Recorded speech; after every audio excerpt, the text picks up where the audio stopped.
speaking about legacy fights, and we spoke about him before, a big one coming up next week. For someone that, and I've known you for many years, probably I've worked with a lot of fighters, and I have not found a more mentally zoned in person than yourself. The guy that's hopping in with Devin Haney next week is not showing that, has not shown that the last 6-7 weeks. A kid that's all over the shop. Talk about Haney versus Garcia, what you think the prediction is, and how loosely Ryan is taking. Like, for Devin, you have to be 100% on. Definitely. And Devin, give you the hot tip, is 100% on, but Ryan, very, very, very loose. Yeah, look, we've seen the antics. We've seen, there's one way of antics, and again, I fell into that trap, and I tried to create a bit of antics in the first fight. Again, I was trying to sell 45,000 people in the stadium. I had benefits in selling that fight, if you know what I mean. So, of course, I had to go a little bit above and beyond. But George, it was confidence. Acute and professional. Of course, it was confidence. It was certain things which I kind of look back now and say, yeah, I should not say that, I should not call him that. But it's all water under the bridge. But when you look at a guy like Ryan Garcia, his antics have been pretty out there. A lot of the things he's saying and a lot of the things he's talking about, I agree to a certain extent. There is a lot of bad things in the world that's happening, and I agree, but it's the other things that he's gone to a whole other extent, and he's creating a lot of, people looking from the outside and saying, what's wrong with this kid? And I think it's affecting, how good of a fight this is, but you don't, go into a fight against a guy like Devin Haney who prepares 110% and he's super focused and has a great team around him. You don't go into a fight against him with them kind of antics, and you don't go with your mind that crazy. So what's going to happen in that fight? Devin will win that fight. I have my theory of the way the fight's going to go and what I believe the way the fight will go. But we're going to have to wait and see. Do you think he stops him? I believe he will. Stop him. And that's no disrespect. Like I said, I like Ryan. We've spoken in the past. I think he's a good kid. I think he's confused at times.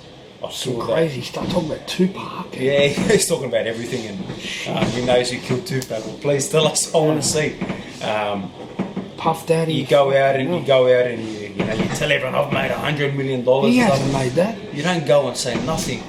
Listen, trust me. You don't tell the tax man anything what you've made. You hide it under the pillow if you can. That's Greek style.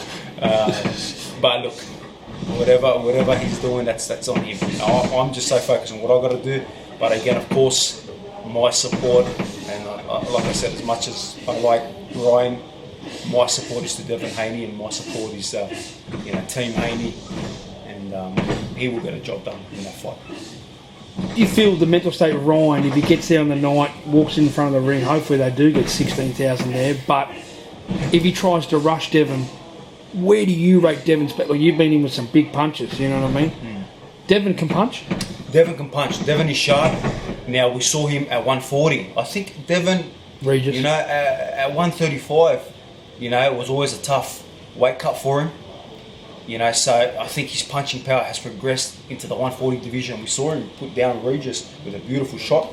I think that punching power is continually going to get better and better. And again, he's only young. He's 24, 23, 24. So 25, I think just 25.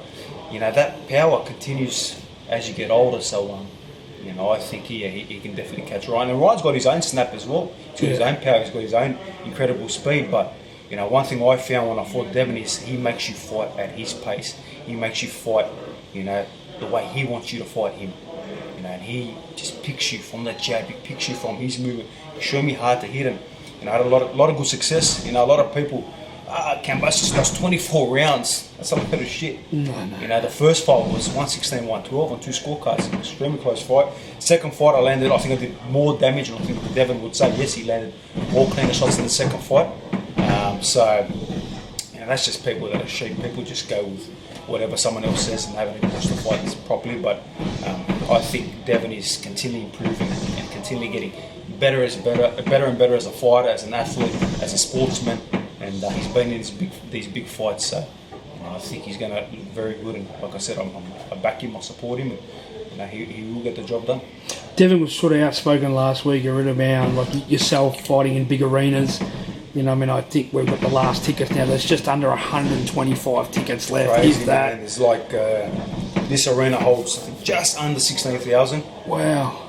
And they had to hold back tickets when it first got announced in the fight. Obviously, Ticketek came out. Yeah. It went crazy. They held back tickets, and then when they came out, they sold out straight away as well.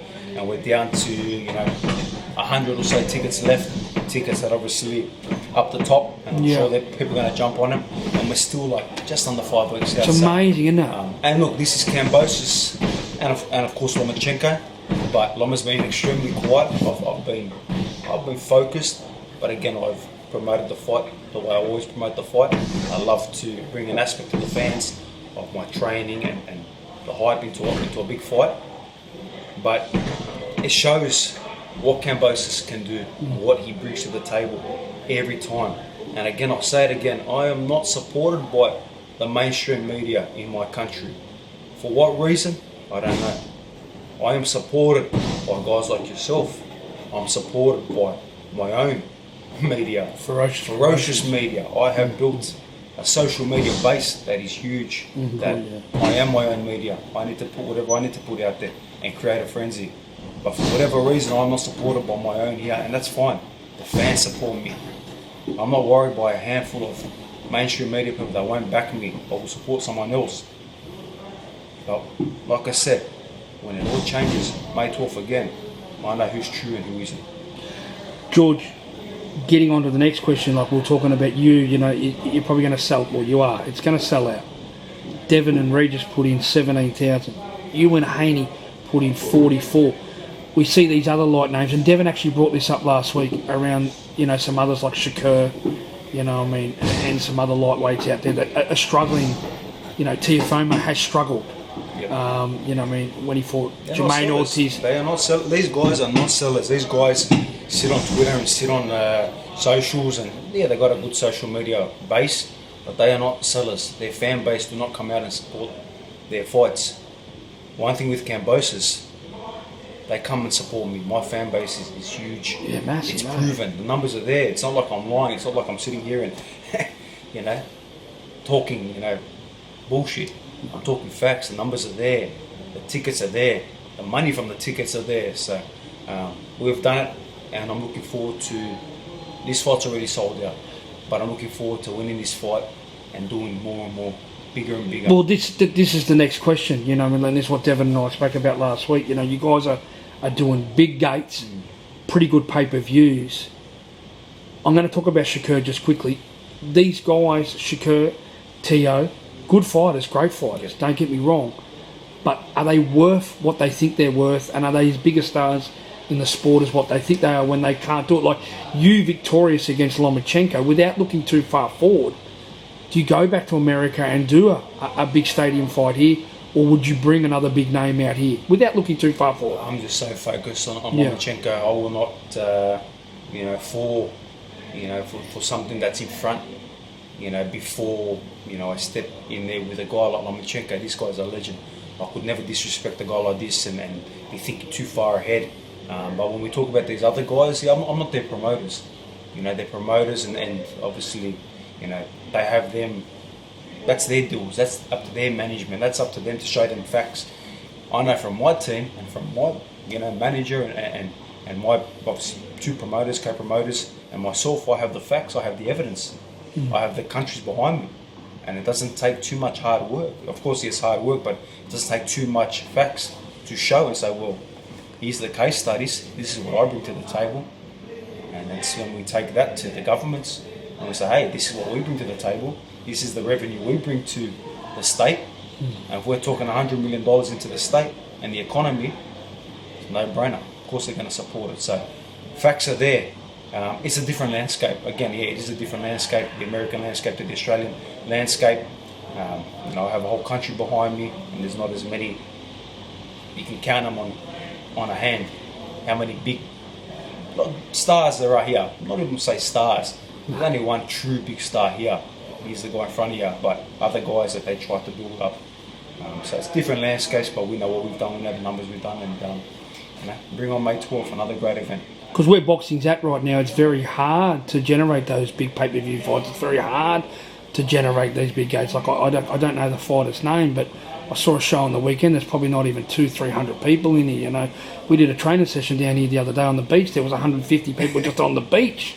It's crazy, man. Like, well, there was, George. And these guys talk, you know, from the side of their neck, and they're always talking. And it's one thing, okay, to talk. It's one thing to be confident, but these guys talk without any hardware. These guys talk without any facts and numbers. How can you talk when you got 200 people, 300 people at your fight? How can you talk when you got 1,000 people, 2,000 people at your fight, and half of them are walking out, you know, before round 9 and 10 because you're putting in, you know, what kind of performance? You know, these guys love to talk, but I've learned that you can talk, you can be straight up facts like I am. You can be confident with the way you are, but numbers gotta be shown, facts have got to be shown. You got to come and fight, and that's what I intend on doing on May 12th, and that's what I have prepared with my team.